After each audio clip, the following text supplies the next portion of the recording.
Salve atinados e atinadas, esse é o TinoCast, o podcast da indústria criativa de Pelotas e região. O TinoCast é um podcast parceiro do grupo DDD 53 e estamos gravando aqui no Alma Studios, vida a ideias e criações. O Tino é um podcast que vai ao ar toda quarta-feira às 20 horas. Não falhamos uma quarta-feira desde que começamos. Olha que sucesso. Estamos de casa nova, estamos de temporada. Temporada não, mas de casa nova, né? Que a gente tá gravando um novo Alma aqui. E toda a quarta-feira, 20 horas no YouTube, Apple Podcasts e também no Spotify. Aqui na tela tá aparecendo um QR Code que você vai pro nosso Instagram. E no nosso Instagram, lá tem a link da bio que você pode ser direcionado para todos os nossos canais, inclusive o Apoia-se. Flavinho, o que é o Apoia-se? O Apoia-se é uma plataforma onde, com contribuições a partir de R$15, vocês podem se tornar um atinado, contribuir com este projeto maravilhoso e incentivar, então, que a gente produza mais e mais episódios. Exatamente. E para a gente distribuir cada vez mais todos esses nossos episódios que nós já fizemos, que estamos fazendo ainda, que tem pautas quentíssimas, e uma dessas está aqui hoje com os nossos convidados maravilhosos. Mas mais pessoas vão ver esse nosso projeto e a gente vai conseguir falar sobre a nossa indústria criativa de toda a nossa região e fazer com que pessoas também que não sabiam que fazem parte da indústria criativa se identifiquem e comecem a entender o valor e o significado que tem, a potência que tem a indústria criativa da nossa região. Vou começar agradecendo aos nossos apoiadores, Lacute Pizzas, Zó Cervejaria e Livraria Vanguarda. Usando o cupom TINO em compras no site da Livraria Vanguarda, você ganha 10% de desconto e parte desse valor é revertido para o Tino. E também agradecer aos nossos patrocinadores. O Tino é patrocinado pela Incomum Cuidadores de Marca e pelo Parque Una.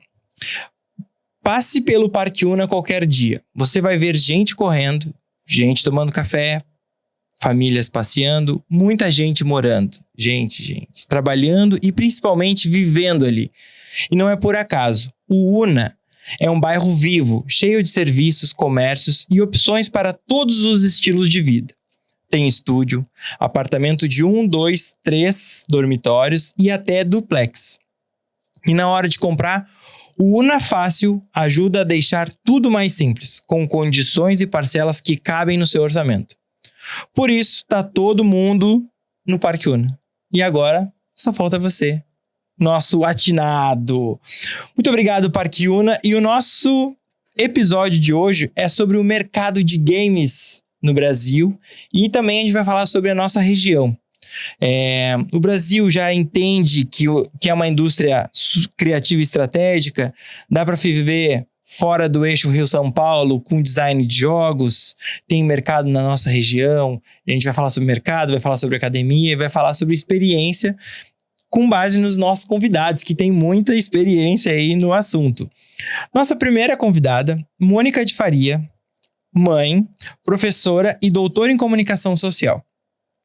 É fundadora e atual coordenadora do curso de bacharelado em design de jogos da UFPEL, onde leciona disciplinas como design de personagens, direção de arte, TTRPG e jogos de mesa.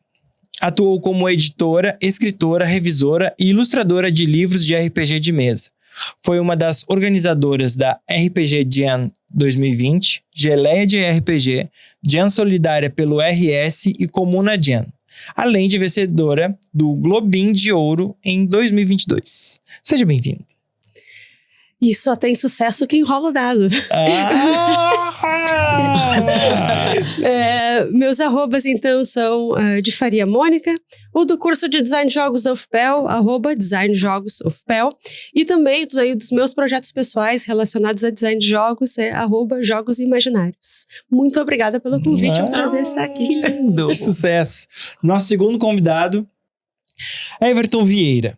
Empreendedor, desenvolvedor de jogos e CEO da Easy Play Game Studio, empresa com mais de 15 anos de atuação e milhões de jogadores ao redor do mundo. Formado em análise de sistemas pela UCPEL, atua há 26 anos nas áreas de tecnologia, inovação e economia criativa. É cofundador de iniciativas ligadas ao ecossistema de games no Rio Grande do Sul, como a AD Jogos RS, maior associação de games do país, onde atuou como presidente por 6 anos. Que currículo, hein, Tchê? Que isso? Para vencer na vida e nos jogos, o segredo é conhecer as regras. Toma! @EasyPlay Game Studio, @Everton Vieira. Instagram, LinkedIn principalmente, converso bastante com o pessoal lá, é só mencionar por lá. E também seguir a EasyPlay. É bem ativa no LinkedIn, é a principal rede que a gente utiliza. Legal. Comigo, minha co-host maravilhosa, Flavinha Barros. Para cada game over, existe um play again. @Flávia X Barros. O pessoal tá inspiradíssimo hoje! Copy cut. Não, copy Copy-cut. Copy-cola. Copy-cola. Copy-cola. Copy-paste. Copy-paste. Copy-cut é Eu pensei, não é o colar, não é cola. O que tá acontecendo com a gente hoje, Flávia? Que isso? Copy-cola. O novo sempre vem. @Alan Miguel Gonçalves, @alma.studios.br e o novo sempre vem.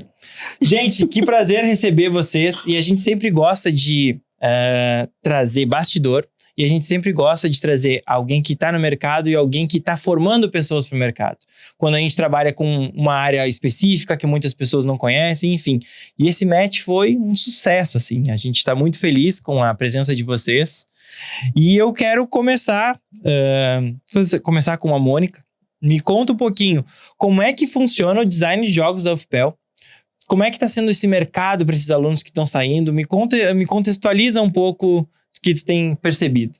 E acho que tu já estava lá dentro, né? Até da onde surgiu essa ideia, assim, né? De fazer um curso de jogos. Vamos para um histórico e daí onde que a gente está querendo chegar, onde a gente está indo, né? Vamos ver, né? Mas enfim, né? O curso de design de jogos, ele nasce a partir de uma contrapartida que o Centro de Arte estava precisando. O que aconteceu? O curso de teatro era noturno e ele pediu para passar para o diurno. E daí ficou um compromisso da gestão, né, na época, em colocar um curso noturno para o Centro de Artes. Depois, alguns anos depois, a UFPEL abriu um edital para cursos novos e o Michael Kerr, que acho que vocês conhecem, né? Ele veio falar, então, na época, o Carlos Walter Soares, que era diretor do Centro de Artes, né, sobre essa possibilidade e tal, o que é de design de jogos. Mas eu não entendo nada de design de jogos, quem que a gente vai chamar para encabeçar isso? Daí me chamaram. E no início eu confesso que eu até era um pouco contra, né, no sentido de, enfim, estrutura, demanda, mão de obra, mas é isso, não, ok, vocês vão me dar apoio? Beleza, então eu abraço a causa e eu realmente abracei a causa, assim, de uma forma... de, assim, roubar a minha vida. Intensa, assim, para que isso pudesse acontecer. E, enfim, daí houve todo, né, um levantamento do que estava precisando, o que poderia ter de potencial. Eu disse, ok, é um curso que está nascendo dentro de um centro de artes, então a gente vai ter esse enfoque criativo, esse enfoque do design, afinal de contas, é a minha formação, né? E é como várias pessoas, né, poderiam me ajudar. Daí depois o professor Paulo Ferreira, ele abraçou a ideia junto, tanto que ele que é responsável pela disciplina de programação, né? E o diferencial do curso, assim, ele tem algumas coisas que ele é diferente. Primeiro, né, ele está dentro de um centro de artes, então ele tem esse foco, né, não é de jogos digitais, ele é design de jogos. Então ele é realmente para formar designers de jogos, pensando nesse lado criativo, né, lado gestor. Gestão de projeto, metodológico, exatamente, não programadores, apesar de, é claro, ter essa conversa sempre, né, necessária com a programação, né, até porque tanto o mercado quanto o interesse em jogos digitais é bem maior do que em jogos, né, analógicos, que é a minha especialidade, né, seja jogos de tabuleiro como jogos de RPG de mesa. E em 2023, então, começou o curso, né, teve a primeira turma, entraram 3 turmas até então, né, agora em março deve entrar a 4ª turma, daí o curso vai estar a pleno, né, funcionando, mas é isso então, né, o nosso objetivo é ter essa formação que seja bem estratégica, nesse sentido de projeto, né? De entender a construção de um jogo e, é claro, sempre botar a mão na massa, porque é essencial, né? Eu acho que eu fugi um pouco da pergunta no sentido de mercado, tá? Enfim, a gente ainda não mas tem... eu acho que a gente vai Sim, vai porque falando agora, final do ano, início de 27, Exato, a gente não tem uma vai turma formar formada. a primeira turma. Mas o que eu tenho Sim, para mas dizer? eles já devem estar no mercado, né? Sim, vários têm estágios, vários estão trabalhando com o mercado. Existem 3, se não me engano, são 3. Tem um que eu nunca lembro, que tem um que, assim, é menos... Se divulga menos, vamos dizer assim. Estúdios formados pelos próprios alunos, né? A participação deles lá na Game Jam, né? Acho que o Everton talvez fale um pouco sobre isso, né? Que é ligada A AD Jogos também. A AD Jogos também, né? Fez com que eles também se colocassem, né? E, aliás, eu sempre incentivei muito que participassem, né? Das Game Jams, de uma forma geral, inclusive, né? Com resultados muito legais, né? Mas é isso, a gente está encaminhando, mas as coisas estão sim acontecendo, né? E Everton, me conta, como é que tá o mercado hoje de Pelotas? Vamos falar Pelotas primeiro, tá? Como é que tá vendo essa galera do design e aonde está sendo... como é que são os clientes de vocês? São de Pelotas, não são? Depois a gente vai entrar um pouco no histórico, né? Porque são 26 anos de estrada. Mas, enfim, me conta um pouquinho qual é a tua percepção do mercado aí. De dentro para fora, games tem uma vantagem que é difícil de encontrar essa mesma penetração, essa mesma distribuição em outra indústria, assim, né? Muito difícil de comparar. Mesmo o cinema, por exemplo, que é totalmente digital, não consegue quebrar a barreira tão fácil como o games consegue, né? Então a gente nunca teve o foco desde a EasyPlay tem 15 anos, né? Tenho um histórico anterior à EasyPlay também, mas a EasyPlay tem 15 anos e nós nunca tivemos que escolher o usuário, né? Os jogos normalmente saem já em 4, 5, 6 línguas. O Brasil hoje é um país que representa uma quantidade significativa de jogos e também de receita, mas a gente nunca focou no público brasileiro apenas, né? Começa aqui, porque é mais conveniente a nossa língua, né? É mais barato de divulgar, né? De certa forma também. Mas logo que o jogo se prova com potencial, ele sai para outros países também. Então aqui em Pelotas o que nós temos orgulho de ter, né, já contato e relação. Que bom que a gente não se conheceu hoje, né? É um ótimo sinal. Sim. Que a academia e a indústria já estão juntas há bastante tempo. Posso parecer narcisista, mas eu também acho que a indústria de jogos é diferente nesse sentido. É muito difícil de ter competição. Hoje no Brasil existem 1.100 empresas. No Rio Grande do Sul são 44 hoje. Que a AD Jogos consegue mapear, né, e dar esse suporte à AD Jogos, como já foi bem explicado. É a maior associação regional, né? Temos a Abra Games, que é a associação nacional, e a AD Jogos é a primeira regional e a maior regional hoje. Então o Sul é um protagonista hoje no mercado brasileiro, mas local aqui em Pelotas a gente tem iniciativas, tem parcerias, né, para fomentar o desenvolvimento aqui. Infelizmente somos o primeiro estúdio, hoje quase ainda o único, né? Espero que os alunos comecem o curso, né, e através dos alunos comece a mudar essa realidade. E dentro desse mercado, só para que eu queria até saber, assim, são 15 anos de jogos. E vocês trabalham para clientes ou fazem os próprios jogos? Boa pergunta. De games mesmo, só é um pouquinho mais, porque antes da EasyPlay eu fazia parte do grupo da Gestum, empresa de educação à distância aqui de Pelotas também, né? E a minha função, o meu setor dentro da Gestum era de games também, só que games voltados para treinamento e capacitação. Então já tenho games desde a saída daqui pertinho da UFPEL. Saí da faculdade, já ingressei na Gestum e acho que 1 ano depois eu tinha proposto já esse projeto de usar games para treinamento e capacitação, bem antes do Duolingo. A gente não existe ainda? Não, ela faliu já há um bom tempo já. Ela se expandiu, falou, foi nacional e depois aí lá na faliu. Osório, ali um prédio enorme. Uhum. Isso, depois fechou. Eu saí de lá em 2008 para fundar a EasyPlay em 2009, 2010. Mas eu acho que eu fugi, assim como a Mônica, eu fugi da pergunta.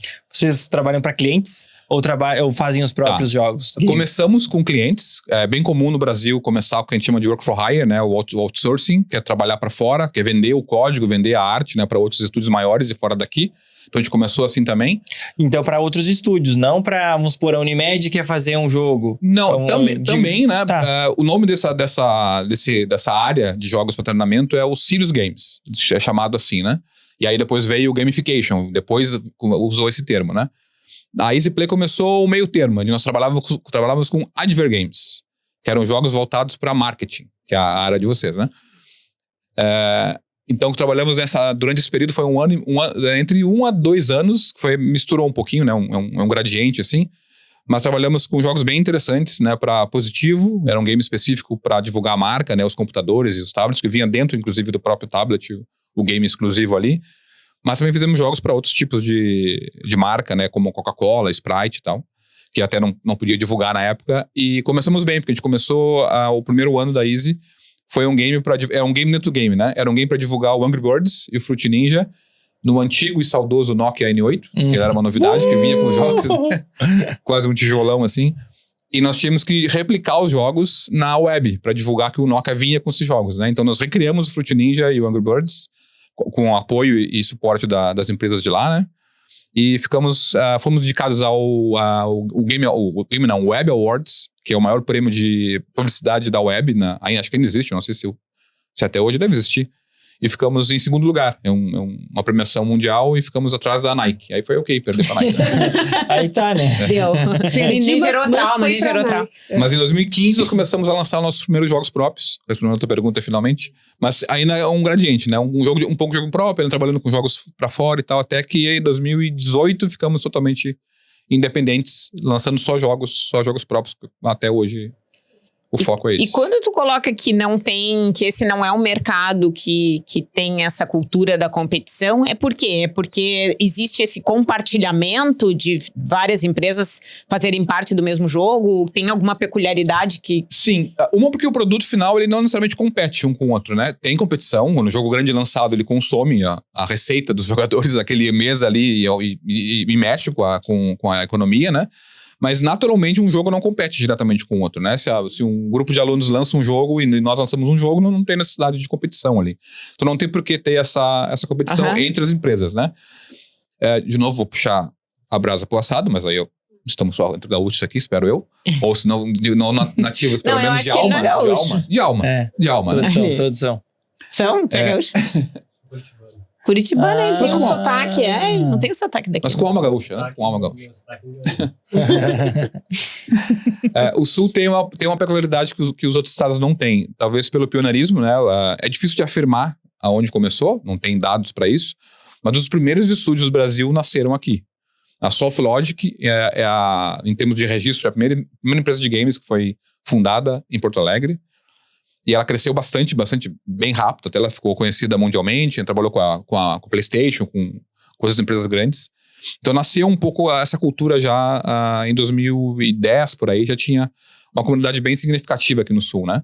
E a gente meio que vende essa cultura de ajudar. Uhum. Não é comum, não é todos os estados que têm essa relação, mas a gente representa um pouco essa cultura da comunidade, da própria de jogos e tal.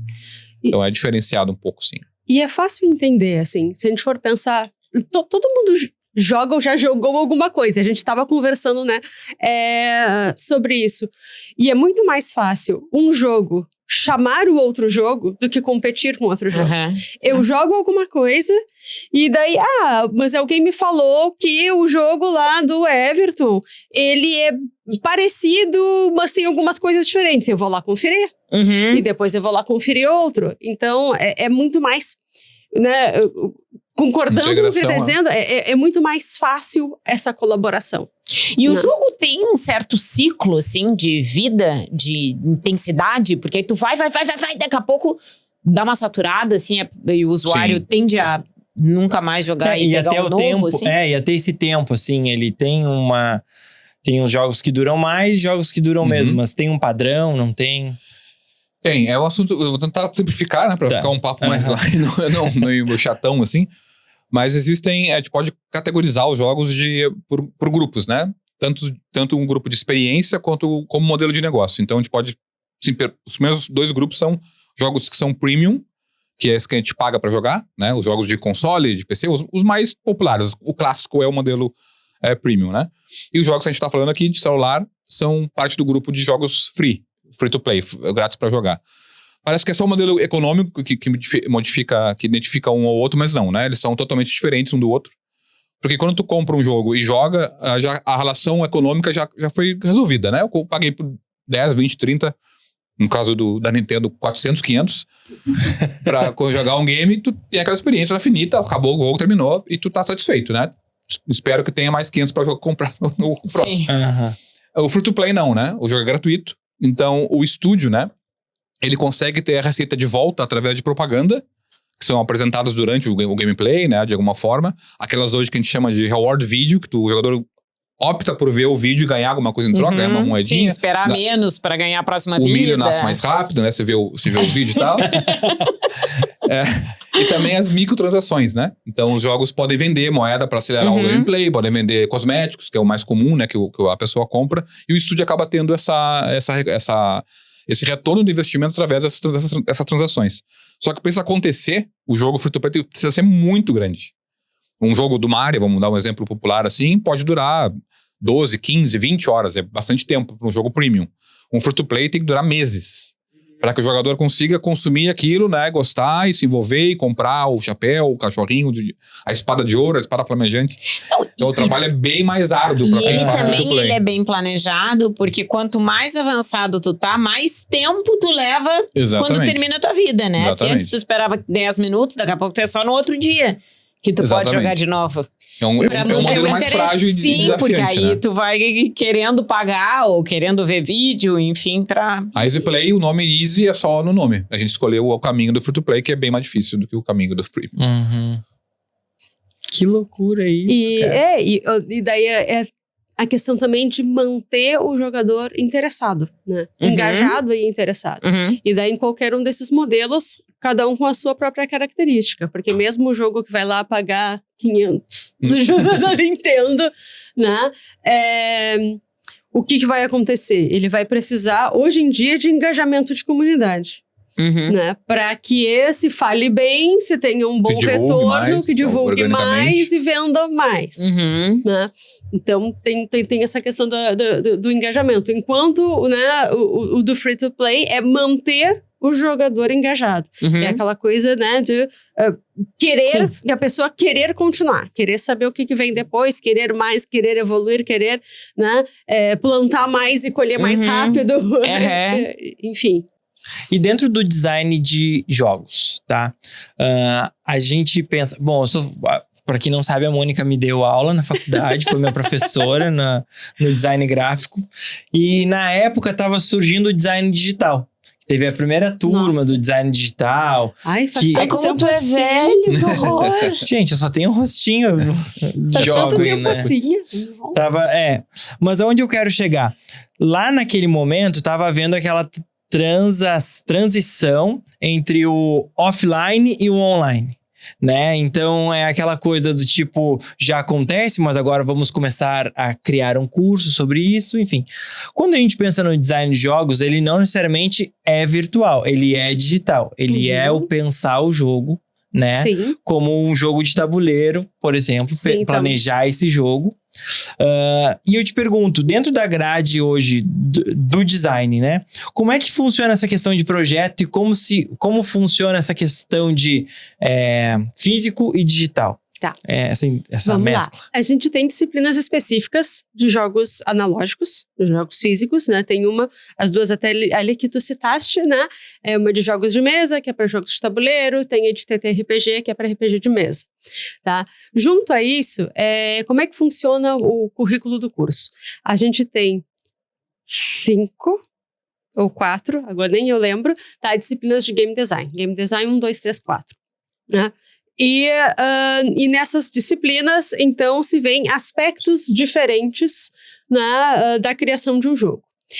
Chega um momento que você tem a opção do que tu vai criar, principalmente lá no 4º semestre. Então, tu pode optar, fazer, já que já passou por outras etapas, jogos digitais, jogos físicos, enfim. No início, é mais voltadinho pro digital, até porque é uma demanda maior. É um fato. Né? É um outro mercado é um mercado mais, com certeza... É uma geração também, muito né? mais que entra aquecido. muito sim, Exato, Uhum. exatamente, né? Então, no início, isso. Então, começar trabalhando com jogos 2D, vai passando para 3D e assim por diante, até que tem uma questão de opção. Outra questão é que eles têm a disciplina, daí sim vai até a 5, de projeto integrado. O que é o projeto integrado? Eles são organizados em grupos e vão fazendo, e essas equipes desenvolvem um jogo ao longo do semestre que vão se utilizando de conhecimentos adquiridos das disciplinas daquele semestre. E aí também já surgiu de tudo, né? Então, os interesses vão variando, mas o interesse para os jogos digitais é realmente bem maior. Tá? Então, a gente vai dando nessa visão de projeto, de game design, ferramentas estratégicas para isso, tanto... enfim, do projeto, da gestão, do fazer, da aplicação, né? Mas eles têm essa possibilidade, né, de se autogerir em relação aos seus próprios interesses. E tem as disciplinas específicas, né, daí também desses jogos físicos. E tem uma de storytelling para mostrar a pessoa ficar interessada o tempo inteiro. Tem disciplina de narrativa, tem disciplina de roteiro, tá? E tem disciplina optativa de storytelling. A gente ainda não teve a oportunidade de ofertar, mas quem sabe um dia o Alan vai lá. Não, eu não. Vou levar o Everton lá. E a questão local e global, assim, como é que funciona hoje? E até assim, quando tu começou... Tu nota de muito acesso aí com a informação? Há tudo, assim, de mão de obra, de trânsito de produto, assim, entendeu? De contratação, antes as pessoas procuravam mais uma como é que você chama? Um estúdio, né? Uhum. Um estúdio próximo, agora, né? Não tem mais essa... Eu não quero usar a frase, quando eu comecei era mato, mas foi muito diferente. Quase coisa de maluco de ter insistido tanto para isso ter acontecido, assim, né? Então, onde tem os cursos... Os primeiros cursos nasceram ali, se eu não me engano. A Mônica pode me ajudar. Acho que foi 2006. Por aí, né? Acho que a Unicinos foi a primeira a oferecer, né, o curso. E depois a Inhambi Morumbi em São Paulo. Isso. E aí começou a espalhar aqui, foi a Unicinos, aí deu origem, né, a essa trend, né? Introduziu esse assunto, essa indústria... Aqui no Rio Grande do Sul, depois logo veio eu citei a Softlogic, que ela foi comprada pela Ubisoft depois, né? Foi bem um evento bem comentado no Brasil. A Ubisoft é uma empresa gigantesca, né? Mundial. E ela comprou a Softlogic e começou a operar aqui no Brasil, e aí fechou acho que em 2 anos. Bem polêmico até a desistência da empresa e tal.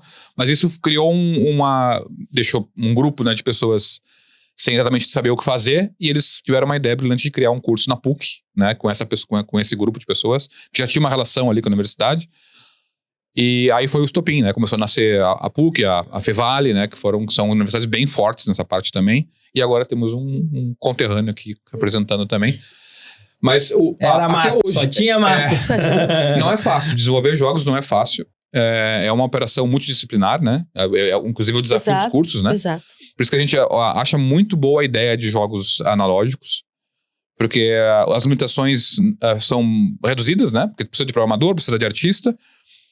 Desenvolver aquilo para saber se a tua ideia fazia sentido. Um jogo, né, de gerenciar uma fazenda, gerenciar a plantação, será que isso é legal ou não? Parece chato. Como é que a gente sabe se fica bom ou não? Fazendo e testando. Não tem outra forma de fazer. E o analógico acelera esse processo, né, de criação, que é bem demorado se a gente quiser fazer um jogo grande. Em termos de educação, inclusive, escutei isso de outros, né, game designers. Fazer um jogo analógico é, assim, essencial para quem quer depois desenvolver um jogo digital. Porque é muito mais difícil. Por que é mais difícil? Porque a regra, ela precisa estar bem encaixadinha.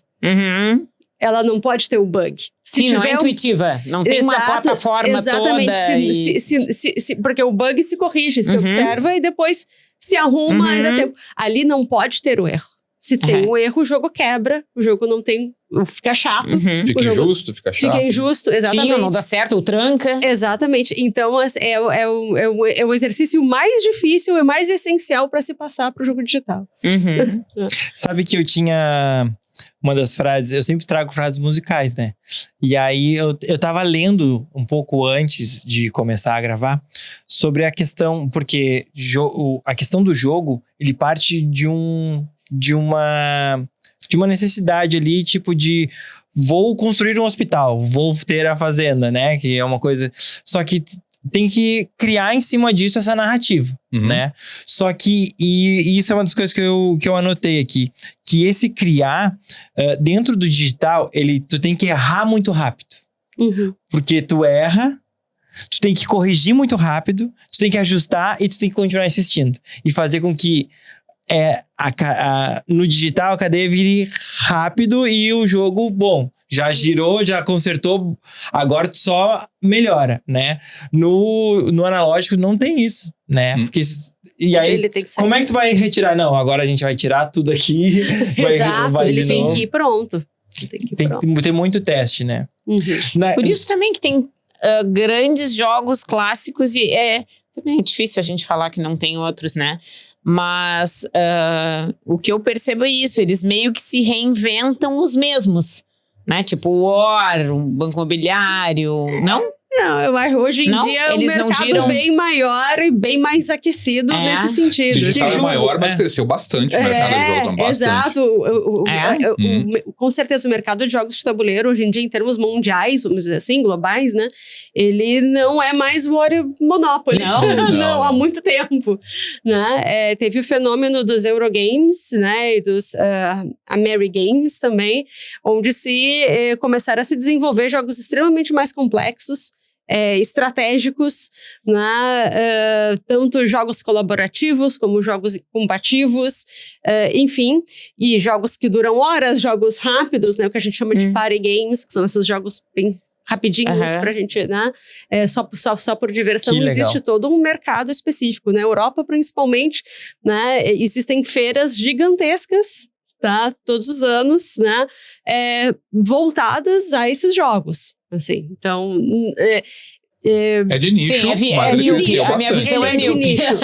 Mas é de nicho, quando é de nicho, a gente enxerga. Exato, é um nicho, mas é um nicho bem... Da onde é o meu ponto de vista, eu só enxergo essa partezinha aqui, que é o né? que toca, né? Gigante hoje, né? Que legal. A Galápagos é uma empresa que agora nem existe mais. A Galápagos foi comprada pela francesa Asmodee, e agora está como Asmodee aqui no Brasil. Mas dentro do Brasil é das maiores que a gente tem, né, de jogos de tabuleiro. E assim, realmente, se vocês entrarem, vocês vão ver a complexidade. A complexidade é de grande variedade, né, de coisas que tem. E existem várias outras empresas no Brasil também, né? Enfim, desde até a editora Devir, né, que daí é mais conhecida até, né, pela questão dos livros. Tem a Cordilheira, que é um pouco menor, tem a... Jambô ainda existe? Não sei se... Como? A Jambô? A Jambô ainda existe, faz menos tabuleiro, né, faz mais RPG de mesa, e a editora também, Grok, enfim, se eu começar a citar, eu vou me sentir mal. Porque eu vou falhar. Porque eu vou falhar, né? Vai faltar uma ou outra. Exatamente. A diferença entre RPG e jogo de tabuleiro? Tabuleiro é o caminho que tu percorre? Não, o jogo de tabuleiro, ele é um jogo de sistema, de conjunto de regras extremamente fechado. Ele vai envolver, né, peças, né, o jogo de tabuleiro, e ele tá dentro daquele ecossistema que ele se propõe ali, né? Enfim, às vezes são jogos bem estratégicos, de troca, de gerenciamento de recursos, várias questões que podem ser envolvidas, mas vem aquele conjunto de regras dentro de uma caixa com seu material que tu vai trabalhando. Podem até ter expansões que tu vai comprar, né? Então isso é outra questão de mercado, de jogos que vão crescendo. O jogo de RPG, ele tem uma natureza bem diferente, né? Apesar de ter a conversa exatamente por essa questão analógica. Mas ele só é um jogo que a gente chama de contar histórias com interpretações de papéis. Então, se tem uma narrativa, se tem uma história, e os jogadores são atores dentro desse jogo, né? Atores nesse sentido como sujeitos ativos, que têm seus personagens, e vão solucionar conflitos dentro de uma narrativa a partir do conjunto de regras. Daí que veio o Role Play Game. Então, um RPG não, E o que, não que é quer dizer curto. RPG? Role-playing game. Roleplay. Role-playing game. Acho Você que está falou desempenhando o papel na hora. Aham. As partidas não Exato. são iguais. Naturalmente Exato. não são iguais. Não, as partidas não são iguais, as histórias são criações colaborativas, então, né, se tem um contexto, conjuntos de regras, né, existem vários conjuntos de regras diferentes, Mas criados pelos próprios jogadores, os conjuntos de regras. Não, os conjuntos de regras... Vem pronto. Exato, tu vai jogar Tá. aquele jogo, aquele Tá. RPG. Né? Daí dentro, com esse conjunto de regras, se coloca narrativas contextuais, às vezes ambientadas em cenários específicos, em tipos de histórias, gêneros narrativos específicos. Ele trabalha muito mais com a ideia do gênero narrativo. E se vai participando dessa história, né? Tu pensa o que o meu personagem faria. Uhum. Então, e usando as regras para resolver os conflitos. Né? Caraca. Possíveis. Voltando à pergunta que tu tinha feito Que não quer calar. pro Everton. Não, porque assim, ó, eu morei 6 anos no Rio de Janeiro. E a gente sabe que a região sudeste sempre tem mais visibilidade pelo capital, por isso, por XYZ, por ser a maior região econômica do nosso país, né? Mas, bom, dá pra perceber que era mato, sim, Uhum. mas conseguiu permanecer e tem vários jogos e é uma empresa que produz os próprios jogos em Pelotas. Quantas pessoas tem na equipe da EasyPlay Hoje hoje? são 20 pessoas. 20 pessoas, tá. Já teve mais? Já teve menos? Já teve um pouco mais Aham. e já teve bem menos. Tá. Mas dessas, não só pelo número, né? Mas é óbvio que pelo rendimento, enfim. Mas fora do eixo Rio-São Paulo, se a EasyPlay tivesse em São Paulo, seria melhor ou não? Tipo, tem o caminho que vai ser percorrido em São Paulo é o mesmo de Pelotas, até porque agora tu não precisa ter uma estrutura física para contratar pessoas, pode ser totalmente... É uma boa pergunta. Antes da pandemia, talvez eu respondesse que sim, faria bastante diferença, né? Depois da pandemia, não. Nós tínhamos 2 estúdios antes da pandemia aqui em Pelotas, ali na galeria da Grafos, né? E o outro estúdio dentro da Fevale, lá em Novo Hamburgo. Que, inclusive, me mudei pra lá pra poder conduzir o estúdio lá. E aí veio a pandemia, a gente entregou os 2 estúdios e teve que aprender a trabalhar remoto. Tínhamos algumas iniciativas remotas, tinha algumas pessoas que trabalhavam remotamente, mas nada perto de trabalhar 100% remoto, né? Hoje é 100%. 100% remoto. Na verdade, a indústria de games do Brasil, especificamente, é 100% remota. Não tem... A gente tem um ou 2 estúdios grandes que trabalham com NDA, então precisam ter um controle mais rígido, assim. A grande, 98%, é totalmente remoto. E eu acho que o outro elemento que pode ser considerado é o incentivo fiscal de apoio, né? Editais, né? O Sampa Filme, por exemplo, é um programa de São Paulo que é bem ativo lá, investe bastante na indústria do cinema e de games também, né? Aqui a gente está trabalhando bastante já há um bom tempo, através da Jogos, né? O Sul foi o primeiro estado a criar um decreto, né? Que é o Game RS, com o Eduardo Leite, que com esse decreto o estado reconhece a indústria, né? E a partir daí pode ter incentivos, que ainda não aconteceram, não pelo menos no número que a gente gostaria que acontecesse. Seria basicamente essa diferença, assim. E a formação, né? Óbvio que fica mais fácil trabalhar com pessoas perto, até para ter uma confraternização, a gente procura quebrar o remoto, né? Sempre que possível. Mas hoje a EasyPlay tem... É que eu não posso brincar de jogar o War agora, porque o War agora não é mais uma piada, né? Infelizmente, na nossa realidade. Mas nós temos pessoas espalhadas pelo Brasil inteiro. Tem gaúchos mesmo que são... Dos 20, são 8 só, né? Então é bem diversificado. É difícil de reunir essa galera para conhecer e conversar. Além dos games de vocês desenvolvem produtos para empresas que contratam? Não assim, mais. Não mais. Não só mais. interno. Desde os 18 nós estamos 100% focados nos jogos próprios. Que legal isso. Tá, né? e aí bem- vocês bem produzem, vocês lançam, vocês mantêm Pois é. toda a logística ou tem um outro departamento que... Tem uma Como é que logística complexa em games, que também tem tabuleiro, que também tem livro, que é a publicadora, né? Ou a gravadora, ou A a distribuidora. distribuidora. Em games a gente chamamos elas de publishers, né? A publisher, que ela é encarregada de entregar esse jogo para o usuário. E aí, de novo, naquele grupo que eu comentei de pago e free-to-play, são perfis totalmente diferentes, né? O pago é o perfil mais tradicional do marketing, então é comunidade, é comprar horário em YouTube, coisas assim, PR mesmo, né? E o free-to-play não. Como o jogo é gratuito, tu consegue fazer uma campanha, por exemplo, de Facebook, de Instagram, de TikTok, e consegue converter esse investimento em usuários. Tipo, E esses aquele usuários que- joguinho de QI também é o free-to-play. Já vi... Todos que tu vê no celular, Cara, que que eu são- fico incomodando, todos são free to play, provavelmente. Né, todos. bombardeado. Mas aí, então, não é uma equipe dentro da EasyPlay. Não era. era. A Nós publisher estamos- é uma terceirizada. Normalmente, 90% de todos os estúdios do Brasil e do Sim, mundo é é terceirizado, é uma outra empresa que Que faz só isso. Só que o Brasil, hoje, ele precisa evoluir. Né? Os países, Canadá, né? A Polônia, que é bem conhecida hoje por ser um polo de games e tal, eles cresceram porque eles conseguiram dominar todo o processo criativo e de distribuição. O Brasil não tem publishers. Tem algumas publishers. Então a Easy hoje Mas que também... não tem um peso que um outro... E é Sim, bem não ruim atende aqui, porque toda a demanda. a grande parte do valor fica fora, né? Porque a publisher ela não negocia com menos de 50%. É uma das indústrias é a mais agressiva em termos de rev share, né? De distribuição de lucro, né? Sim, até porque tem poucas, né? Exatamente. Lei da Então, oferta hoje e o da mercado demanda. brasileiro ele produz os jogos, bons jogos, né? Qualidade já bem competitiva, mas a receita fica metade para fora, porque o brasileiro não tem essa cultura e essa expertise. A EasyPlay, esse ano, talvez aqui já anunciando pela primeira vez no podcast, tá lançando a Easy Hits, que é a nossa publisher. Então a gente tá começando a publicar os nossos próprios jogos e tomara que aí é famoso, se eu consigo fazer em casa, a gente pode dizer que faz pra fora, né? E aí começar também a ser uma opção, né, pros estúdios do Brasil a publicarem, pelo menos com uma empresa brasileira, que aí pelo menos a receita fica Porque por aqui. enquanto não, então essa empresa que vocês usam é de fora. É de fora. Nós estamos hoje com o nosso maior parceiro é da Polônia, uma publisher da Polônia.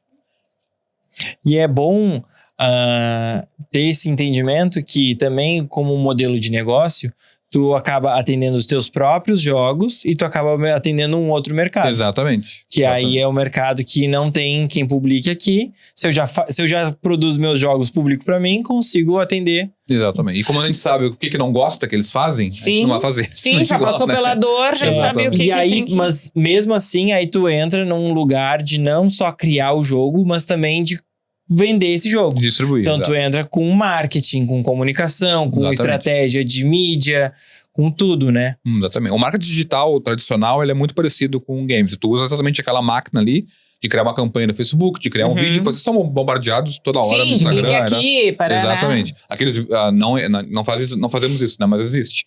O jogo aquele que parece uma coisa, tu vai jogar é outra, né? Sim. Que é os fake ads que eles chamam, né? Tem fake ads. Às vezes tem os real ads. O que tem mais é os fake ads, na verdade. Porque a empresa tenta valorizar o hook maior, né? O gancho maior pra baixar o jogo. E nem sempre aquilo ali que você tá vendo tem no jogo, né? Daquele jeito, pelo menos não, né? Caraca, que loucura isso. A gente é completamente louco. E é um mercado mas que... isso é um geral de anúncio também, né? Seguido, tu vê um anúncio ali, quando tu clica, não tá o produto que tu clicou. É outra coisa. Aí tu diz, mas não foi pra isso eu só aqui que fico eu pensando, cliquei. isso é vírus, só pode. Não foi pra Sou isso que eu tiozão do cliquei. vírus ainda. Me diz uma coisa, Mônica. Dentro dessa formação, assim, tipo... uma das coisas que eu sempre falo pro pessoal que trabalha comigo, que é do cinema ou do design, testa agora, tenta trabalhar agora, tenta fazer contato na academia, tenta errar agora, porque depois vai ser mais difícil tu conseguir errar. Como é que vocês veem os jogos, como vê a parceria? Educação, academia, com o mercado. Como é que fazem essa... Assim, primeira questão, né, ela é primordial. Ela é essencial, ela precisa acontecer para que uma boa formação ocorra, né? Tem que ter essa conversa. Agora, a gente é um curso novo, então a gente está engatinhando, né? Desde a conversa até em como, né, proceder aí nesse sentido. Mas a gente incentiva estágios, projetos pessoais, criação de portfólio, muita criação de portfólio, né? Como design, né? Nesse sentido. Mas, assim, uma coisa que, pelo menos da minha parte, né? A gente tem 2 professores que colaboram o tempo inteiro no curso, né, junto comigo, com o professor Bernardo Aguiar, o professor Davi Denardi, né, a gente incentiva muito essa participação das jams, né. Eu vou despedir daí pro Everton explicar o que são jams. Mas, né, como ex-presidente da DJogos, Former né? presidente. Porque é a oportunidade de eles serem vistos pelas empresas. Vitrine. Né? Exatamente, é uma vitrine. Né? Então, que são esses modelos aí de lugares, enfim, de eventos onde eles vão desenvolver jogos e serem orientados por pessoas do mercado. E é bem isso, né? Se torna uma vitrine. Então, isso acho que é um primeiro passo dessa comunicação, né, dessa parceria, dessa troca e de mostrar, e olha só também quem a gente está formando. Né? Também para nós. Sim, é importante, sim. né, que esses estudantes participem. Quanto mais Nossa. visibilidade eles têm, mais visibilidade o curso tem. Quanto eventos. mais o curso tem, mais eles têm. Exato. E o que é uma jam? Vai lá. Deixou o gancho. Deixei picando. Deixa. Bom, é o equivalente, né, os hackathons de programação, por exemplo, como se fosse uma experiência compacta, em 3 dias, por exemplo, consecutivos, sem dormir normalmente, né, simulando até, na verdade, o ecossistema numa nós, né. Então, tem um prazo, tem um tema, cada jam tem um tema, né, ou temas. As pessoas vão lá, formam um grupo, ou seja, já tem uma experiência de empresa, formam um grupo, às vezes com pessoas que conhecem, às vezes que não conhecem, como é na vida. E tem 3 dias, normalmente, para entregar esse projeto para competir. Normalmente, as competições são mundiais, né? Essa que a Mônica está citando é a Game Jam Plus. Ela nasceu aqui no Brasil, mas ela é mundial hoje. Ela tem várias filiais no Brasil. Eu não lembro agora a condição, acho que estão nos anos 50, se eu não me engano. E acontecem simultaneamente, né? Então tem aqui, tem Estados Unidos, Canadá, Polônia, vários países ao mesmo tempo. Vou te cortar. Você sabia que eu já fui jurada da Game Jam de Salvador, mano? Olha isso. Só faz a volta. Que maneiro. Faz tempo. E aí, de novo, né? Eu não tenho receio de pagar a bairrista aqui, porque realmente isso que a gente faz tem que ser divulgado, tem que ser incentivado em outros estados. E assim que a gente faz, realmente o pessoal vê dessa forma mesmo, não é nenhum tipo de bairrismo. A DJogos criou um modelo diferente, né? Normalmente os jammers, eles ficam sozinhos lá, ficam conversando, estudando, criando. Nós criamos um modelo novo, junto com, nesse mesmo 3 dias que acontece em São Chico, a edição São Francisco de Paula, né? A edição presencial. Tem alunos que fazem, jammers que fazem online, né? Mas tá bem característico e famoso já pela união presencial lá. Foram, acho que 120 pessoas dessa última vez, que foi o recorde. Ou algo perto disso. E junto vão os mentores. Então a DJogos pega mentores das empresas daqui do Rio Grande do Sul, as mais... Que maneiro. os mais velhos, né, experientes. E ficam monitorando eles lá, né? Tirando de dúvida, dando dica e tal. E esse plano, essa abordagem, rendeu 3 melhores games do Brasil, vieram dessa jam. E desses 3 melhores do Brasil, um foi o melhor do mundo. Puxa. Vindo de São Chico, dessa experiência monitorada ali, intensificada por essa... Como se fosse um intensivo de curso, né? Mas pra participar dessas jams não tem que ser estudante. Tem que ser qualquer pessoa pode... Qualquer pessoa. Interessado e experiente. Tem que saber. Exatamente. E aí se inscreve, paga a sua taxa. Inclusive, até alguns profissionais usam a jam como uma experiência criativa. Claro. Vamos criar agora do nada aqui, em 3 dias, uma ideia e implementar. Sim, até quase uma reciclagem de... Exatamente. Porque tem muita metalinguagem, né? Como foi comentado, o jogador também, ele vai, testa, ele erra, ele acerta, ele vai avançando. E é uma metalinguagem. É assim que a gente faz o game também, né? Então a gente cria um protótipo pequeno, o mais rápido possível, testa, seja analógico ou seja digital, vê como é que o usuário se comportou. Eu não fazia ideia se deixar o jogador esperando o milho nascer era bom ou ruim. Podia ser terrível, né? Então foi testado e foi provado que é uma abordagem interessante e divertida. Divertida talvez, não sei. Às vezes para alguns não. Então tem esse teste, e isso que é importante. A prototipação, teste, é um ciclo bem deve ser, né? Bem curto, de fomenta que seja, né? Bem curto para chegar num resultado de um jogo legal ali. Sim, é uma pressão, é uma... Como é na vida, né? É uma gincana. Eu gosto de explicar. Não toma um banho como é na vida, come um mal como é na vida. Exatamente uma simulação perfeita. Eu já organizei algumas jams também, MEBAs voltadas ao RPG de mesa. E eu gosto de explicar como uma gincana. Né? Tu tem tanto tempo para criar um jogo. Exatamente.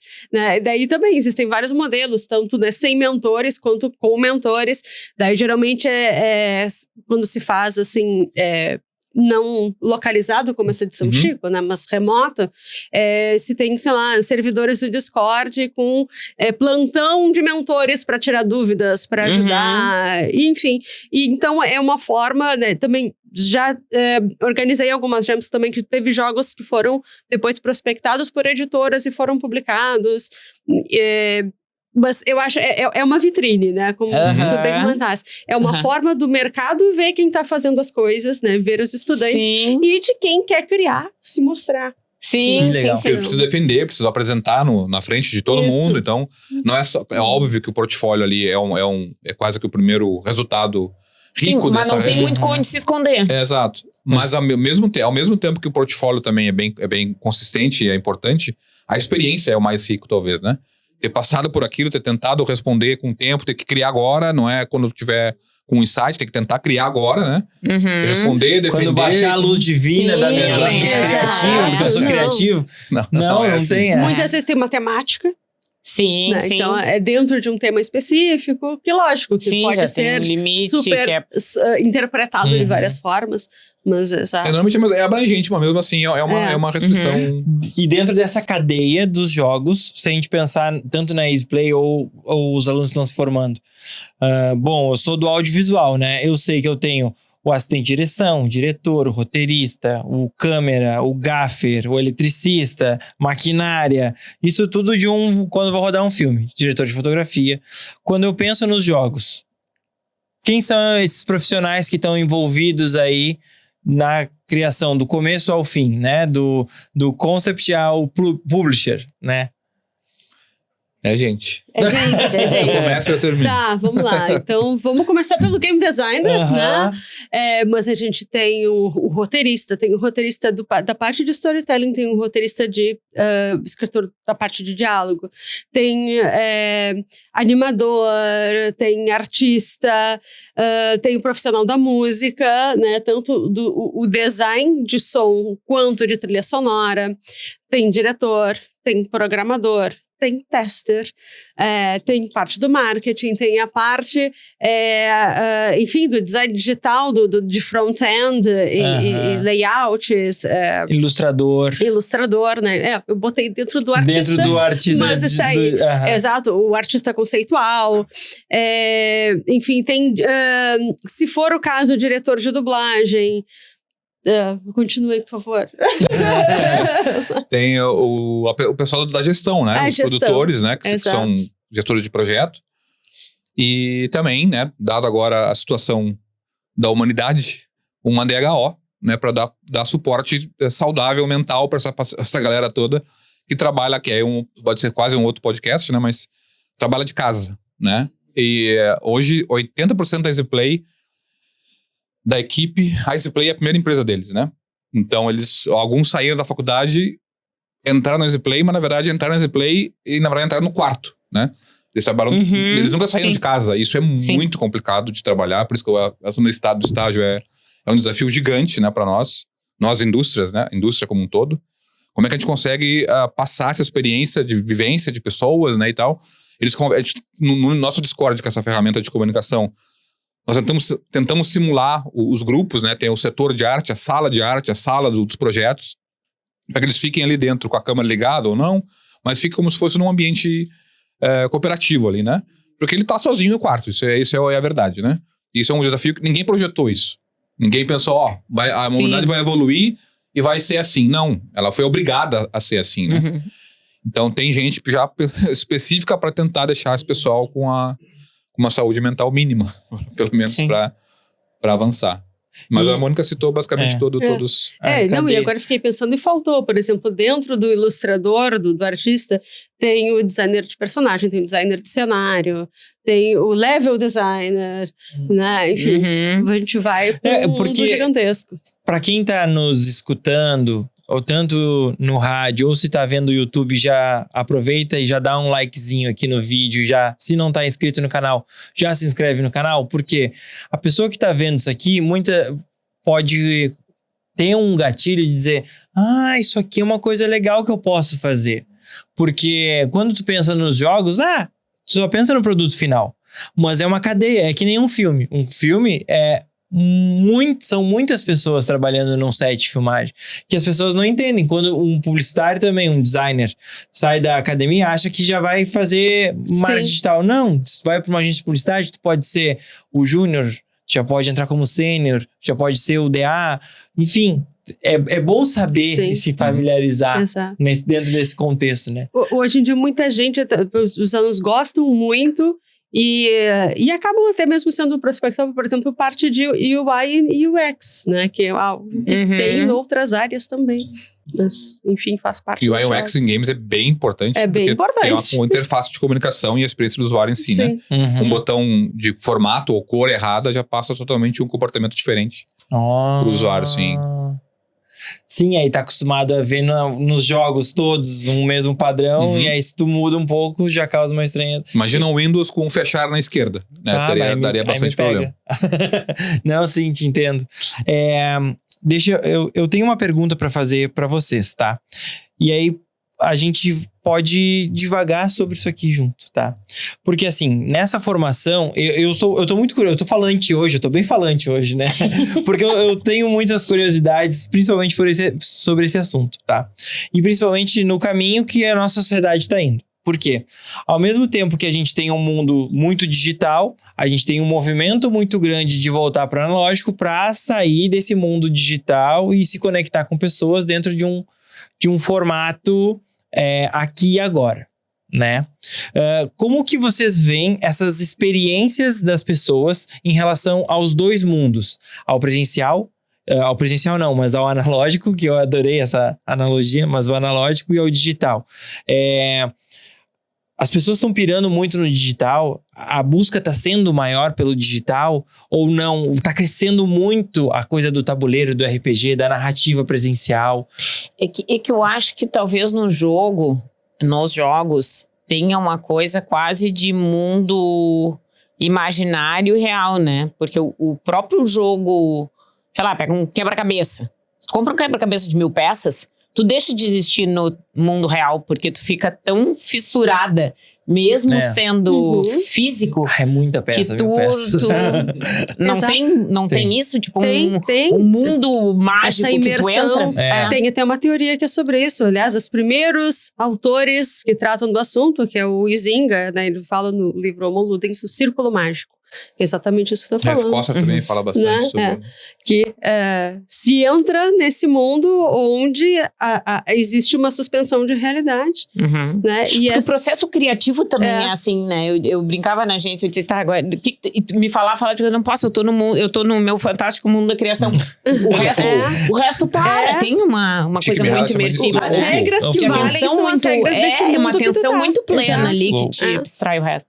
Mas continue, desculpa. Não, mas acho que era isso. Eu tô concordando aqui contigo. E dentro dessa experiência, como é que é pra ti? Já pensou em ir pro tabuleiro também? Não, porque são áreas diferentes, são mercados diferentes, né? Como eu falei, eu acho que é bem importante até pro estudante ter contato com isso, independente se ele vai seguir esse mercado ou não. Mas é uma questão de identificação, né? De modelo de negócio, de identificação do produto, né? Do que a gente quer entregar para o usuário. Nós nunca pensamos em fazer tabuleiro. Na de jogos chegou a ter uma empresa de analógico, mas hoje acho que não. As 41 são dentro digitais. dessa ideia, assim, de que existe realmente essa suspensão na realidade, como é que isso faz parte de não sei quem é que... do pensador, quem idealiza o jogo, assim, isso é uma preocupação também presente da pessoa também não criar nada que sufoque demais, que a pessoa... eu quero que tu ame o meu jogo, mas tu não precisa amar tanto a ponto de não amar a tua vida, né? É um ponto, a Mônica pode complementar também, mas é um ponto bem, bem, bem importante. Porque não é só a saúde mental de quem joga, né? Não. Tem uma De quem ciência cria, disso, né? né? Não só Entender, dos até citei funcionários. o Rolf Koster agora, que é o livro dele é um dos mais famosos de quem quer estudar game designer, né? Que é a teoria da diversão. Quer entender o que é diversão, o que é isso, né? É uma coisa relativamente abstrata. É diferente de uma pessoa para outra e tal. Então, projetar isso é mais abstrato ainda, né? Como é que eu projeto a diversão? Isso é muito difícil de fazer. Por isso que o teste é fundamental, porque eu não faço ideia se eu estou pensando é divertido, né? Mas tem... como na vida, tudo que é exagerado é ruim, né? Talvez no ápice, no extremo, né, negativo dessa linha, tá os jogos de aposta, por exemplo. Né, que eu posso deixar aquilo visualmente, né, um slot, uma máquina de slots, né, bonito, piscando, né, e tal. E ainda trabalho com a questão de mudar a tua vida financeiramente, então é o ápice desse elemento. Na outra ponta tá talvez a questão de um jogo premium, que não precisa se preocupar com muito tempo de gameplay e tal, e ele comprou, pagou, ok. E espero eu que esteja, né? Pelo menos a gente faz ele aqui. O free-to-play que tem que se preocupar, né? Em oferecer bastante tempo de diversão, sem cruzar essa linha, né? Do não saudável. Mas é claro, depende muito do jogador, né? Claro. Muitas pessoas podem jogar um Farmville, por exemplo, de uma forma saudável, e outras podem entrar... Porque o jogo é escapismo. Sim, né? claro. É um mundo ficcional. E algumas pessoas mergulham mais do que outras, né? Então, o game designer... algumas pessoas precisam fugir um pouco mais da realidade. Querem fugir mais, outras. querem ficar mais longe da realidade. Então, a gente não consegue controlar o quão fundo essa pessoa vai mergulhar ali, né? Era o que eu ia comentar, que na verdade é difícil para quem está projetando fazer esse controle. Pode-se ter uma previsão, pode-se ter um interesse, muito mais uma preocupação do que um controle, Exato, né? Na verdade, é uma preocupação social, certamente. Exatamente. E acho que o exemplo das bets aí foi incrível, porque o uso... A ciência é a mesma. A ciência é a mesma. O poder é o mesmo, né? Mas é um uso quase abusivo, vamos dizer assim.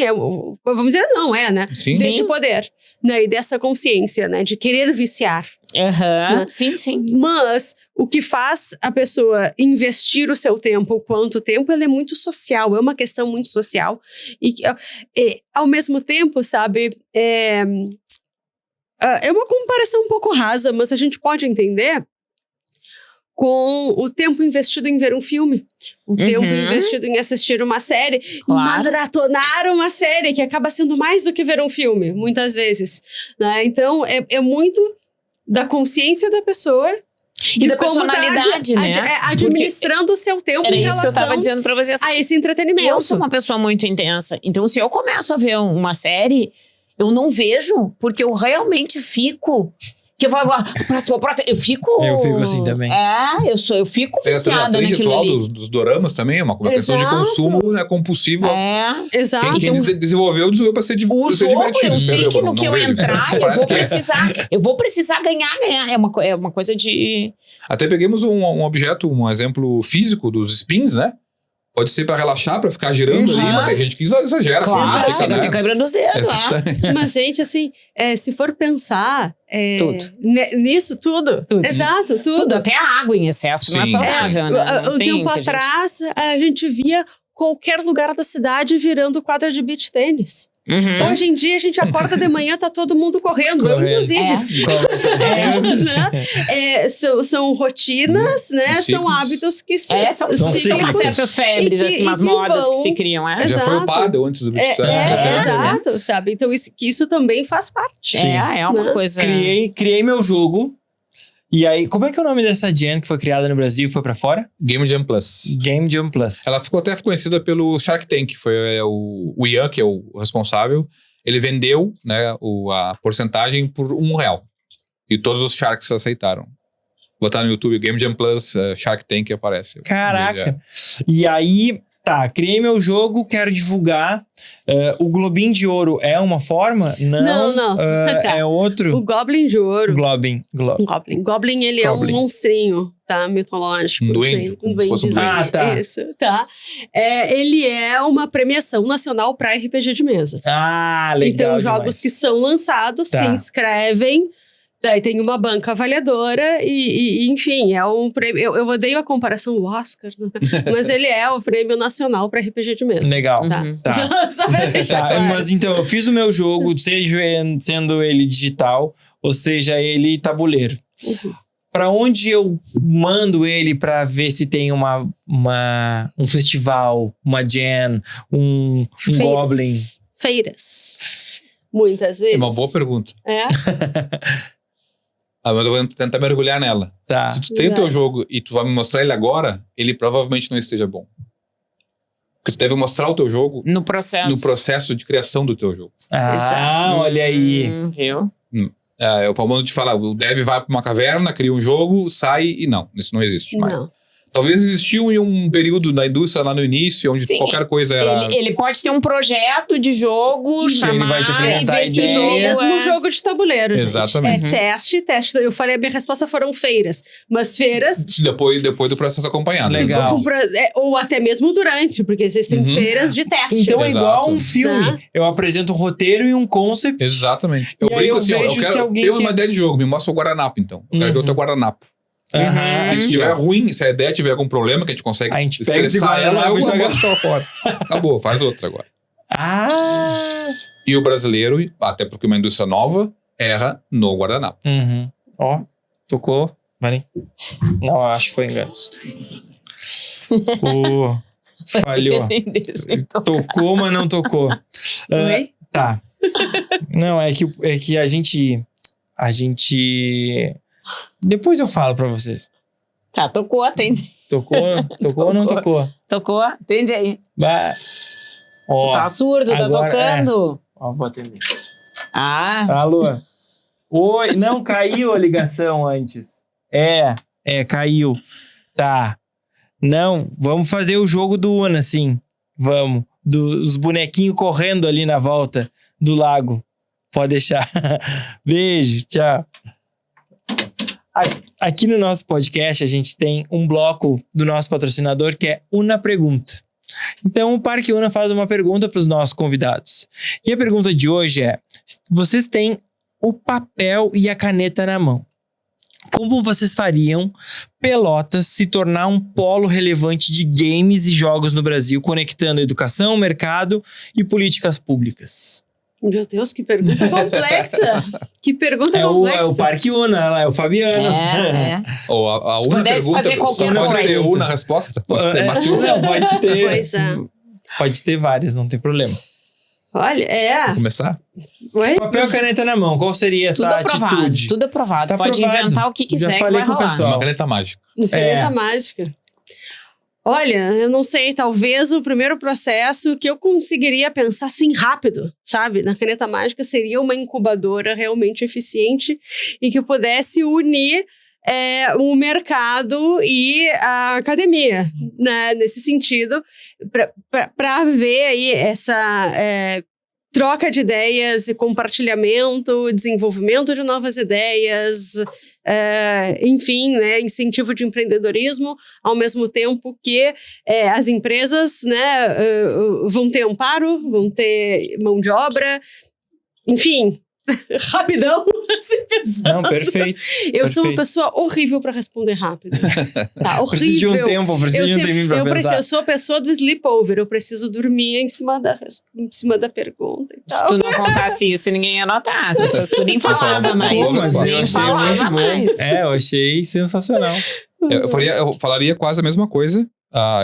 Esse hub integrando, né, a academia e a indústria. Isso que a gente tenta fazer, na verdade, né? E é inclusive o que quando a universidade chega na Jogos perguntando como é que a gente faz para voltar aos estágios, né? Para incentivar mais os estágios. E eu cito esse problema, né? Que o aluno vai para o quarto dele. Isso não é um ótimo estágio, é um péssimo estágio. Uhum. Então, o que a gente não existem hoje, como eu falei, o Sim, não remoto tem é a outra realidade, opção. não tem sede mais, né? A opção que a gente está fomentando e organizando com a universidade, inclusive com a própria federal, é tentar criar um ambiente saudável dentro da universidade, com alguém coordenando esse aluno de alguma forma, né?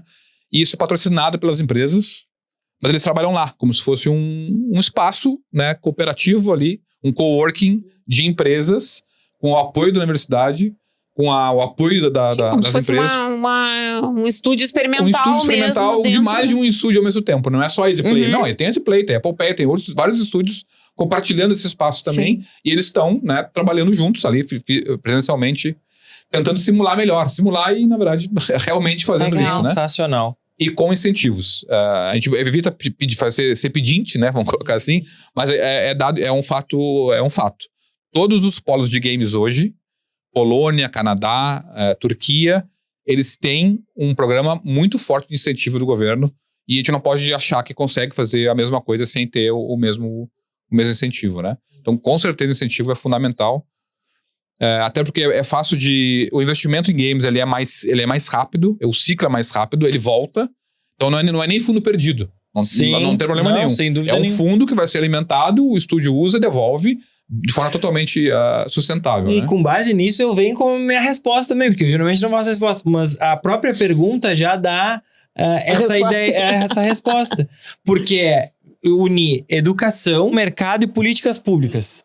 Quando tu vem com uma iniciativa, por exemplo, junto com o FPEL, junto com a prefeitura, que aí tu faz dentro de um parque tecnológico, uma sala onde tem mentoria da UFPEL e as empresas investindo, sendo que podem ser ressarcidas de alguma forma do imposto que tá pagando lá, isso aí já é um ecossistema que ele pode já acontecer, bom, tá? Sim. Né? Mas porque é um ganha-ganha-ganha. Exato. Né? Onde todo mundo... Inclusive, a gente está iniciando um programa de capacitação não dos alunos só, mas também do corpo docente da universidade, né? Que é bem importante para que fique lá o conhecimento, para que isso se propague mais fácil, né? Ele não fique dependente totalmente dessa relação da indústria, né? E, bom, a gente sabe que a IA é uma realidade. E como é que tá no desenvolvimento tanto dos roteiros, porque assim, a Mônica tá na academia, tá numa geração que já usa IA, vem os roteiros de IA pros jogos lá, né? Tipo, faça na cadeira de roteiro, faça um roteiro para um jogo bom. Não, os prompts daqueles, ó. Mas tanto na aceleração do processo, do código, óbvio que facilita muito, mas como que tá essa utilização que vocês têm percebido, né? Tanto a academia, né, dos alunos, quanto para vocês? Tá. Assim, os alunos querem muito atalhar pela IA, o que é um problema, né? Entendo a IA como uma facilitadora, mas ela acaba não sendo uma facilitadora de aprendizagem. Muito pelo contrário. Para a aprendizagem, ela é bem complicada e até atrapalha. Porque se pulam etapas que são importantes para entender o processo. Sim, todo mundo vai direto para a entrega final. Exato, e não aprende a fazer. O processo, né? Não pensa, enfim, não aprende nem a pensar. Não aprende nem a pensar, exatamente, né? Então, acho muito complicado o uso de IA. Sempre tem a tentativa, né? Acha que a gente não descobre. Mas assim, a gente vê assim, falta... Quando é entregue um trabalho com IA, né? A gente vê que falta. É impressionante. Falta. As coisas não se conectam, não se conectam. Não se conectam. Exato. E como quer dizer? Falta até mesmo um certo profissionalismo, uma criatividade, né? Porque querendo ou não, uma replicação, né, de ideias. Já aconteceu de eu pedir roteiro escrito à mão. Tá? Se vai fazer por IA, pelo menos vai ler. Vai ter que ler e copiar. Eu já me aconteceu de ver... Agora eu saí de novo, né? Mas eu dava aula na Católica ali, para jornalismo e publicidade. Já me aconteceu de ver o aluno, mas assim, numa impostação, e eu pensava assim, não tá nem combinando com o que ele tá lendo, o ritmo que ele tá lendo, entende? Sim. Então, ele não pensou, ele não escreveu e ele não tá nem conseguindo ler o que tá escrito. Pois é. Porque ele tá completamente descolado do que aquilo ali que ele tá falando significa. Ele não sabe o que ele tá falando. Exatamente. Então, assim, em termos educacionais, eu sou 100% contra. Tá, eu sou contra a IA. Né? Sim, no processo, dentro do processo de aprendizado. Dentro do processo de aprendizado. Assim, sou contra. Ainda mais assim, se for pensar em uso de imagens e tal, que a gente tem toda uma problemática em termos de plágio, em termos de éticos, né? De proteção de dados, enfim, eu acho que ela mais atrapalha, né? O processo educacional atrapalha. E é um ponto. Né? É isso. Sou polêmica, posso ser polêmica nesse sentido. É um lado que não dá pra negar, né? Exato. Com certeza. É um lado que não dá pra negar. Vou ser polêmico, concordando com a Mônica, fazendo inesperado. da educação também totalmente contra, porque senão a gente não vai conseguir renovar o ciclo dessa geração. A dicotomia ela acontece, né? Normalmente quem faz um roteiro, quem faz um texto em IA, não lê aquilo, né? Provavelmente. Então não é nem uma facilitação, é um skip, ele tá pulando um processo, né? E a IA a gente não vai conseguir identificar mais, né? A gente identifica agora talvez o texto pela a falta de conexão de alguns parágrafos e até talvez a desconexão do conhecimento que o aluno tem no que está escrito ali, mas isso vai ser momentâneo. A gente não vai conseguir diferenciar mais nada daqui a alguns meses, talvez. Então, infelizmente, vai ser difícil de identificar o que é e o que não é. Mas isso não é o fato de aceitar, né? Não é o motivo de, não vou aceitar porque eu não tenho mais como identificar. Tem que ter uma forma de conscientização, porque na educação, totalmente contra, na produção, totalmente a favor. Então, eu tenho opiniões totalmente bem diferentes. Mas eu consigo usar a equipe, né? Consegue usar a IA, porque ela tem um senso crítico. Ela consegue identificar por que essas cores aqui não estão combinando, porque ela tem teoria de cores. Sim, ela usa como ferramenta, né? Mesmo. Ela entende que esse roteiro aqui desse personagem tá bem feito, mas não encaixa nesse perfil aqui, né? Quem é que vai fazer esse critério? Quem é que vai conhecer para dizer, não está bom, IA, faz de novo. Muda isso aqui, IA. Isso aqui não serve, né? Tem que ter alguém, o senso crítico, tem que ter no dia que a IA puder fazer um filme com um prompt, perfeito. Sem ninguém, vão imaginar um futuro distópico, talvez. Ou utópico, depende do conceito. Tem que ter alguém que veja o filme e diga tá ok. Tá excelente esse resultado aqui. Que tem algum parâmetro para julgar. Tem que ter alguém para analisar o que foi feito. E se não tiver a educação, se essa pessoa não estudou para isso, ela não vai saber o que é bom, o que é ruim. Porque para isso precisa ter um tempo de assimilação, de entender como é que o público percebe aquele filme, como é que é o pacing, né, daquele filme e tal. Sim, o teste e erro do estudo, né? Não só do produto. O receio é grande, o receio é bem grande. Podemos fazer uma analogia bem grosseira com calculadora, por exemplo, né? Como é que alguém aprende matemática com a calculadora? Como é que alguém exercita o cérebro matematicamente usando a calculadora? Sim, como é que uma pessoa vai conseguir escrever com um dicionário? Não existe. Não vai acontecer, entendeu? E é um gap, né? Porque não importa a nossa opinião aqui, tá acontecendo, né? Assim como o remoto tá acontecendo, então... Eu acho que não tem como lutar contra, é uma coisa que tá aí, mas a gente precisa sim, eu sempre sou defensora, não sei como que isso vai acontecer, por onde, mas precisa de um marco ético. Exatamente. Precisa de uma regulamentação, precisam, né, de parâmetros. Sim. De limites, né? De limites, sim, um trabalho de conscientização do para que aquilo serve e qual é a tua responsabilidade no uso daquilo ali. A gente usa a IA aqui para fazer uma pergunta para os nossos convidados. Aqui a gente terceiriza também, a gente pula a gente não. Não, brincadeira. E aí a IA fez uma pergunta para vocês que vou fazer a voz da IA. Se alguém nunca jogou nada na vida, qual jogo você daria para essa pessoa entender por que games importam? Muito boa essa IA. Muito boa essa IA. Paciência. Então, você primeiro, então, hoje, dessa vez, para a Mônica ter tempo para pensar. Eu acho que a primeira coisa... eu acho assim, não existe uma resposta certa no sentido de esse jogo aqui. Tu tem que saber o que a pessoa gosta. Porque não adianta eu dar um jogo... de ficção científica para Flávia, se ela gosta de Fazendinha. Paciência, eu gosto. Sabe?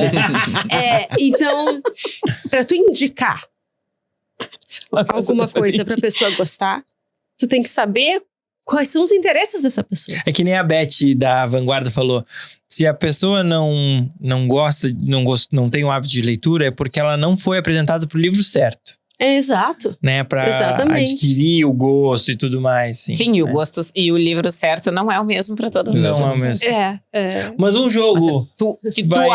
que na tua... Ai, meu Deus, isso é muito difícil. Vocês estão me pegando de novo na questão da resposta. Eu já não tenho nem moral pra gravar o próximo, né? Porque depois só tem milho, fazendinha aqui, já me liquidei. Everton, um jogo. Já me cortei. Eu tinha dado a dica pra a Mônica poder pensar mais.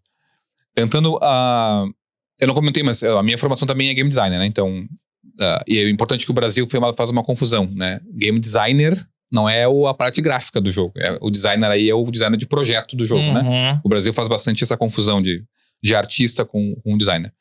Mas estudando bastante, né? Pra gente fazer jogos melhores lá, tem um jogo que ele talvez funcione para muita gente, não para todas, né? Como a Mônica bem falou, não é assim que funciona. Mas ele é tão simples e tão genial que ele pode ser o primeiro jogo para muita gente. Eu vou ser o primeiro. Não, ele é bem antigo, já ele tô é bem- pronto Já aqui, tô ó. Ele é bem copiando, antigo. vou Ele é bem anotar. antigo e não é de celular. É Super Mario. O primeiro. O do Yoshi? Não, antes do Não, Yoshi, não antes do existia Ah, Yoshi. Yoshi. antes do... Super Mario 1. Antes. Que é o que ele anda na cordinha? Não. Não Tem sei. cordinha, mas não, Tá. não é tão comum. Super Mario. Massa. Pô, Ó. bom. Então tá. A pessoa nunca jogou nada? Nunca jogou nada. Então também vou para um bem antigo. Eu vou dizer um jogo de tabuleiro, Detetive. Adoro. Pô, esse aí Porque é muito ele é bom. um jogo que envolve sorte, ele é um jogo que envolve estratégia, pensamento lógico e blefe. Aham. Né? Então ele vai pensar Caraca, vários elementos É ali verdade. dentro de uma estrutura micro. Vamos jogar o A gente, Detetive amanhã já. a gente tem lá em casa o do Harry Potter, mas não, nada se compara ao... A Senhorita Rosa. Senhorita Rosa. Com candelabro. Aham. Agora sala tá de jogos. americanizado, né? Agora é só, acho que The Clue, né? Tem só Clue. É. Só vem como Clue. A Hasbro mandou ficar só Ah, com não os nomes acredito. Não originais. tem mais aqueles Nem personagens. Banco Imobiliário Senhor existe mais. Marinho? Não. Ah, não quero mais jogar. Não jogo mais.